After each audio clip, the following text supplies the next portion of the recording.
morning, Kentuckiana. It is 9 o'clock. Thank you for waking up with us on this Saturday morning. I'm Gabriel Gonzalez. Reed and John have the morning off. Meteorologist Kevin O'Neill is joining us for the first official weekend of your summer season. Good morning, Kevin.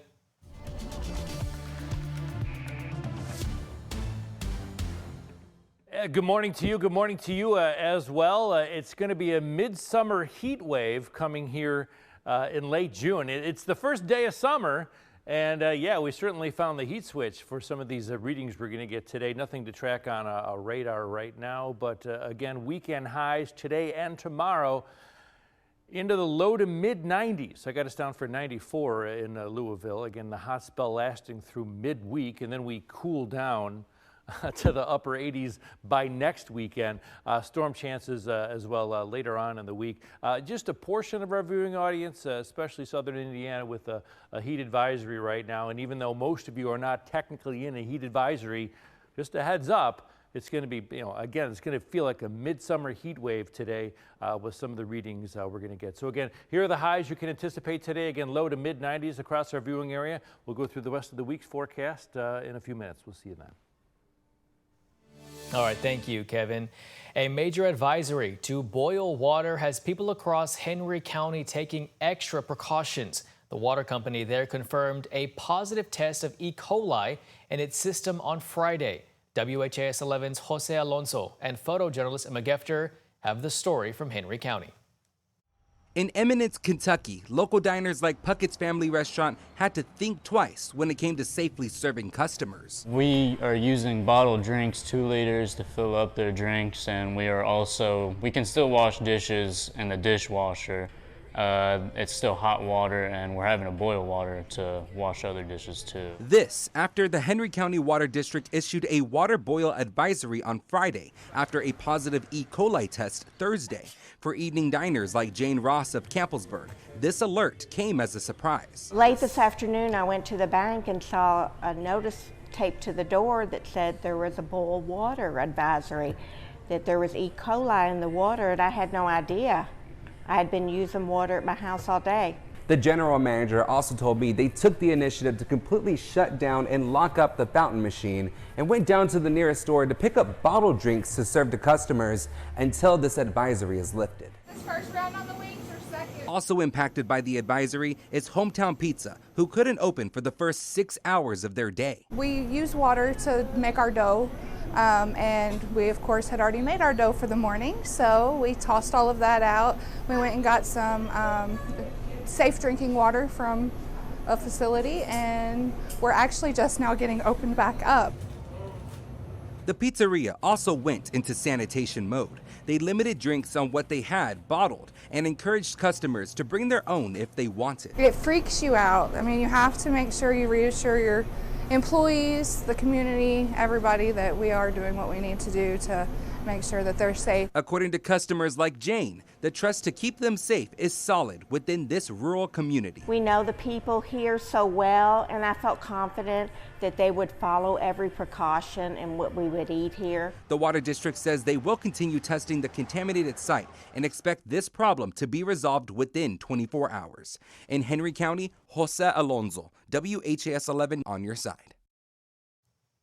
And we did check this morning, and that advisory is still in effect. It has also stretched into parts of Trimble County. Officials there saying if you get water through the Henry County Water District, you're also urged to follow the advisory as well. Well, police have a suspect in custody after explosives were found inside of a Louisville hotel room on Friday. Linden police arrested 38-year-old Leonard Pitchford in connection with this incident.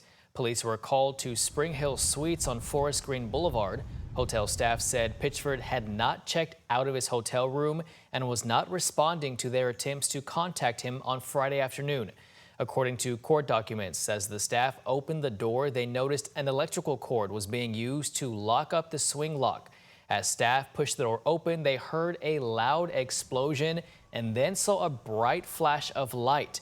That explosion set the hotel room on fire, which Linden police quickly put out using a nearby fire extinguisher. Pitchford was taken into custody, and Louisville's bomb squad found 2 more suspected explosive devices in the room. A hotel guest told us they heard the fire alarm but knew something was wrong once police began knocking on their door. Because I'm trying to like gather my stuff so that way we can get out, and all you hear is boom, boom, boom, boom, boom, police. So yeah. Then we come out and all the other guests are standing outside. I didn't hear anything. We just heard the fire We alarm could just go off, smell so stuff. We could smell something burning. burning. It smelled like plastic burning. Pitchford is charged with 43 counts of wanton endangerment and 1 count of using a weapon of mass destruction. The ATF and the Louisville Arson Bureau are conducting separate investigations, and more charges may be pending. His arraignment is 9 o'clock this morning. His bond is set at $500,000. A woman was in court after police say she attacked and nearly killed her 6-year-old daughter. Zainab Abidi was arrested and charged with attempted murder Thursday night after police say her daughter was found beaten with a hammer in a home in Louisville's Park Duval neighborhood. The 6-year-old suffered skull fractures and brain bleeds and was rushed to the Norton Children's Hospital. She's listed in critical condition. Abidi's son told police he tried to stop that attack, but claimed his mother said, quote, "Let me finish her." Abidi is charged with attempted murder. Her bond is set at $500,000 and she'll be back in court on June 30th. Well, people in the Algonquin neighborhood are working on ways to make the area safer after 2 teens were arrested for firing shots in Alangquin Park. Both shootings incidents happened less than a month after the Algonquin pool officially opened for the summer. Since then, Metro Councilwoman Tammy Hawkins told us police have installed cameras around the area and have stepped up their presence around the pool. Community activists say they are thankful for the increased presence, but no, this is not the norm. I personally feel like we had 2 outlier situations. The community's coming back, and this is going to be one of the best parks in the city. If there's an officer that's here daily, I think when you see the group of kids, maybe you just pull up with some waters to say, hey, because now you try to build a rapport. Neighbors have requested fencing installed around the park, and Hawkins says this is in the budget and will be done before the end of the year. Right now, neighbors believe the new clear bag policy has helped. The Louisville and U of L chapter of Democratic Socialists of America held a rally for trans liberation in Shelby Park on Friday.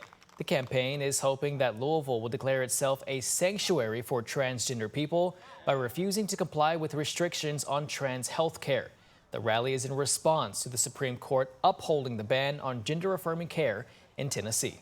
It's really disheartening to see this ruling come down and feel like so much progress that we've made has been wiped out with just one unjust ruling.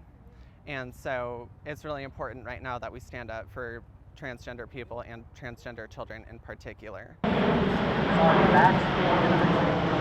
And those at the rally yesterday are hoping to lobby a similar resistance to anti-immigration policies from the Trump administration. We also spoke with supporters of this ruling. So this ruling just simply ensures that young children, minors, are not mutilated, because that's what we're talking about here. We're talking about interventions that are designed to chemically or physically mutilate children. We reject the idea that someone could be born in the wrong body. David Walls with the Family Foundation tells us he would not like to see a federal ban on the care. He instead hopes all 50 states pass their own legislation.